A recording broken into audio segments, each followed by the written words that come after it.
A ideia de que o mundo ao nosso redor, o mundo vivo, é resultado de uma ordem intencional é uma das mais antigas e persistentes da humanidade. Vamos explorar como essa intuição de um projeto na natureza atravessa as mais diversas civilizações e épocas. E olha, essa percepção de uma ordem intencional no mundo natural não é uma invenção recente. Muito pelo contrário, ela parece ser um padrão antropológico fundamental, algo que vem bem antes da filosofia sistemática e da ciência como a gente conhece hoje. Bem, vamos mergulhar nisso, começando pelas primeiras grandes civilizações. Como é que elas entendiam a ordem que viam no mundo?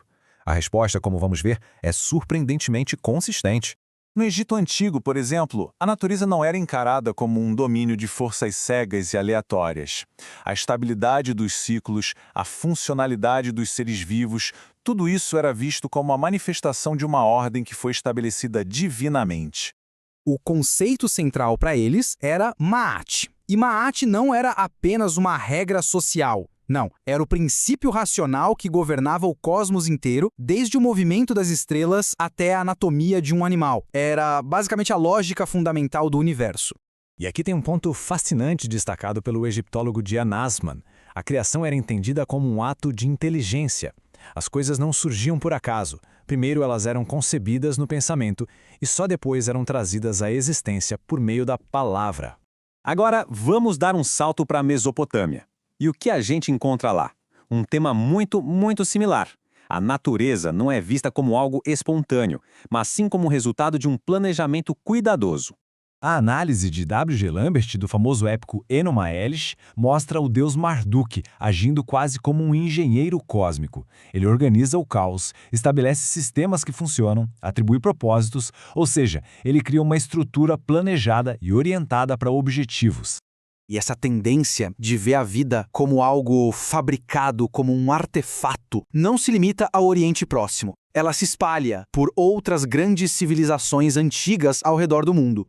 Lá na Índia, a tradição védica descreve a criação usando metáforas de artesanato.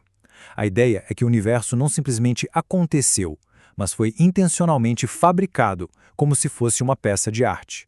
O conceito crucial aqui é o de Takshan, o artesão divino.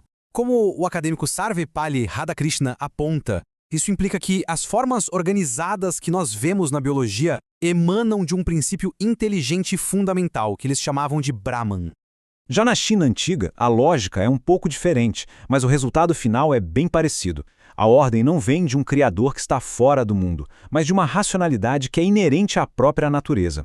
De acordo com o trabalho de Joseph Needham, o Tao é exatamente essa lógica intrínseca que garante que os organismos sejam sistemas funcionais e integrados.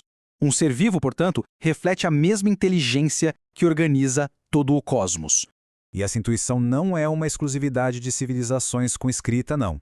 Evidências antropológicas de sociedades tradicionais, como as da África, mostram exatamente o mesmo padrão de pensamento. O trabalho de Marcel Graioli com o povo Dogon é simplesmente fascinante. Ele revelou um sistema super complexo onde as estruturas biológicas, até mesmo o desenvolvimento de um embrião, eram vistas como manifestações diretas de um plano cosmogônico consciente e detalhado. E ao redor do globo, povos indígenas, de forma independente, desenvolveram visões de mundo que também enxergam um propósito claro e uma intencionalidade na natureza. A antropologia cognitiva revela algo notável, uma tendência consistente entre os diversos povos indígenas das Américas de ver propósito e intenção em todos os seres vivos. Nessa visão, nada é visto como um mero acidente. Isso é o que Felipe Descola chama de teleologia espontânea. As plantas e os animais não existem por acaso. Eles existem para cumprir funções específicas dentro de uma ordem cósmica cheia de significado. Em outras palavras, a natureza faz sentido porque foi pensada. E até mesmo na Grécia Antiga, que muitas vezes é vista como o berço do pensamento naturalista, a intuição de um projeto ou de um propósito foi um conceito fundamental para entender o mundo. Pensadores com sistemas muito diferentes entre si, como Anaxágoras, Platão e Aristóteles, convergiram em um ponto essencial.